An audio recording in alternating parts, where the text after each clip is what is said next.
नमस्कार, आप देख रहे हैं इम्पैक्ट लाइव और मैं हूं आपके साथ करुणा तिवारी। बाबा साहेब अम्बेडकर विवाद पर गृह मंत्री अमित शाह ने कांग्रेस पर एक बार फिर से पलटवार किया है। आपको बता दें कि कल से ही कांग्रेस ने तथ्यों को तोड़ मरोड़ कर पेश कर रही है, यह अमित शाह का कहना है। यह निंदनीय है। मैं ऐसी पार्टी से आता हूं, ऐसी संस्कृति से आता हूं जो सपने में भी कभी बाबा साहेब अम्बेडकर का अपमान करने के बारे में तो सोच भी नहीं सकती। अमित शाह का सदन का वीडियो खूब वायरल हो रहा है। अभी एक फैशन हो गया है, आम्बेडकर आम्बेडकर आम्बेडकर आम्बेडकर आम्बेडकर आम्बेडकर। इतना नाम अगर भगवान का लेते हैं तो 7 जन्मों तक स्वर्ग मिल जाता। इसके बाद से अमित शाह एक एक कर कांग्रेस के धागे खोलते हुए भी नजर आए हैं। पूछा उन्होंने कि नेहरू और इंदिरा को तो भारत रत्न दे दिया कांग्रेस ने, लेकिन बाबा साहेब अम्बेडकर को क्यों नहीं दिया अभी तक? उन्हें चुनाव में जानबूझकर क्यों हरवाया गया? अमित शाह ने मल्लिकार्जुन खड़गे का जिक्र भी किया और साथ में ये भी कहा कि राहुल गांधी जो है बार बार बाबा साहेब अम्बेडकर का नाम लेते हैं, लेकिन उसके आगे भी कह रहे हैं कि कांग्रेस के कई ऐसे नेता हैं जो खुद ही अपने आप को भारत रत्न दे दिए। 1955 में जवाहरलाल नेहरू ने खुद को ही भारत रत्न दे दिया। 1971 की बात करें तो इंदिरा गांधी ने खुद को भारत रत्न दे दिया। उस वक्त आपातकाल लगा हुआ था, लेकिन बाबा साहेब अम्बेडकर को भारत रत्न 1990 में तब न मिला जब कांग्रेस सत्ता में नहीं थी और भाजपा के समर्थन वाली सरकार थी। 1990 तक कांग्रेस बाबा साहेब को भारत रत्न न मिले इसके लिए खूब प्रयास करती रही। अमित शाह का कई बड़े सवाल थे। अमित शाह ने फिर कहा कि कांग्रेस को यह भी याद दिलाया कि नेहरू जी की अम्बेडकर जी के प्रति जो नफरत है वो जग जाहिर है। आर्टिकल 368 में संविधान संशोधन इसके लिए प्रोविजन किया गया। अभी कुछ राजनेता आए हैं, 54 साल की आयु में अपने आप को युवा कहते हैं और घूमते रहते हैं, संविधान बदल देंगे, संविधान बदल देंगे, संविधान बदल देंगे। मैं उनको समझाना चाहता हूं कि संविधान बदलने का प्रोविजन, संविधान के प्रावधानों का बदलने का प्रोविजन अनुच्छेद 368 के अंदर संविधान में ही है। और मैं आज फिर से एक बार कहना चाहता हूं, थोड़ा ज्ञानवर्धन भी हो जाए किसी का। भाजपा ने 16 साल राज किया, माननीय 6 साल अटल जी ने किया, 10 साल मोदी जी ने किया और 5 साल और मोदी जी करें। एक प्रकार से 16 साल हमने शासन किया। 16 साल में हमने 22 बार संविधान बदला, संविधान के अंदर परिवर्तन की।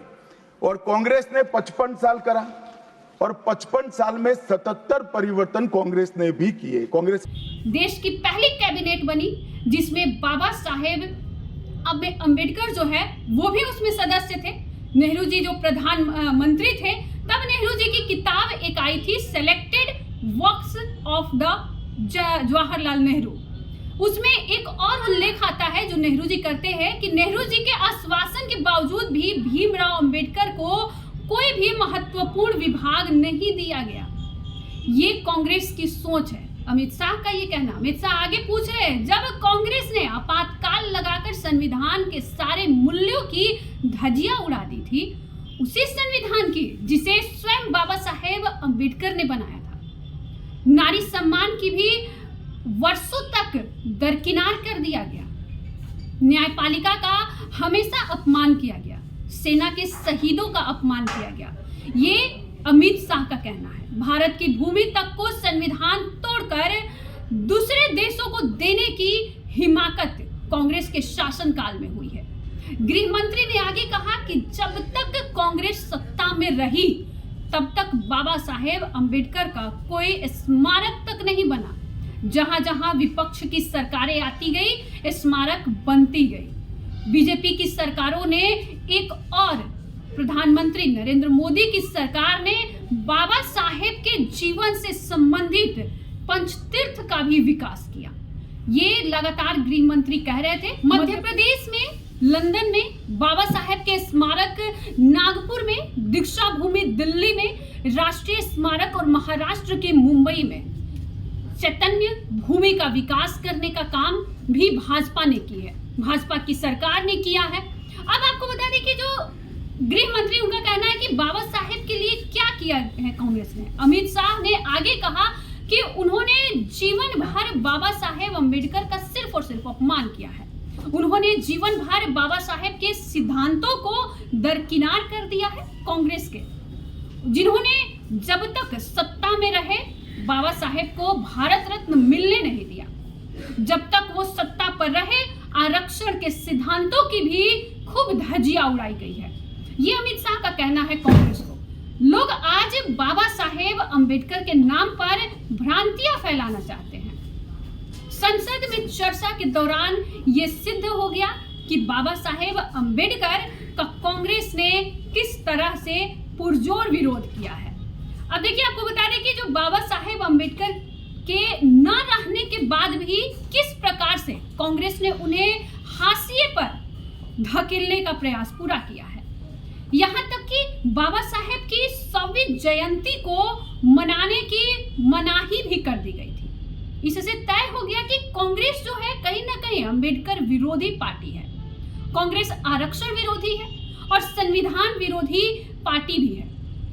कांग्रेस के झूठे प्रचार पर अमित शाह यानी गृह मंत्री का कहना है कि भाजपा सभी कानूनी विकल्पों पर पूरी तरीके से विचार करेगी। संसद के अंदर और संसद के बाहर जो भी कानूनी कार्रवाई की जा सकती है, सभी संभावनाओं पर विचार किया जाएगा। ये अमित शाह का कहना है। जहां तक बात रही इस्तीफे की, तो खड़गे जी अभी 15 साल तक आपको उसी जगह बैठना है जहां पर आप अभी तक बैठते हैं। अमित शाह ने फिर से एक बार कहा कि संसद जैसे देश के सर्वोच्च लोकतांत्रिक फोरम में जब बात होती है तो तथ्यों के आधार पर होनी चाहिए और सत्य के आधार पर होनी चाहिए। कांग्रेस जो है, कांग्रेस हमेशा गलत तरीके से बदनाम करने की पूरी कोशिश कर रही है भाजपा पार्टी को।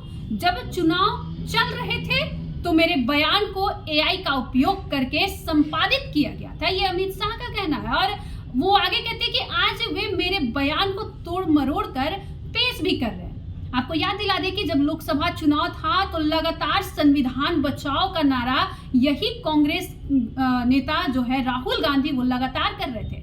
लोकसभा में वो विपक्ष के नेता हैं, लगातार इस बात पर वो अड़े हुए थे कि संविधान बचाओ, संविधान खतरे में है। बिहार में बात करें तो यहाँ पर लालू प्रसाद यादव और तेजस्वी यादव जो कि विपक्ष में है, ये लोग लगातार इस बात पर सवाल भी खड़ा कर रहे थे। लेकिन कहीं ना कहीं आज भी वही संविधान की बात, बाबा साहेब अम्बेडकर की बात गृह मंत्री अमित शाह भी कर रहे हैं, जो संसद में वो सवाल उठाए कि अभी तक उनको भारत रत्न क्यों नहीं दिया गया।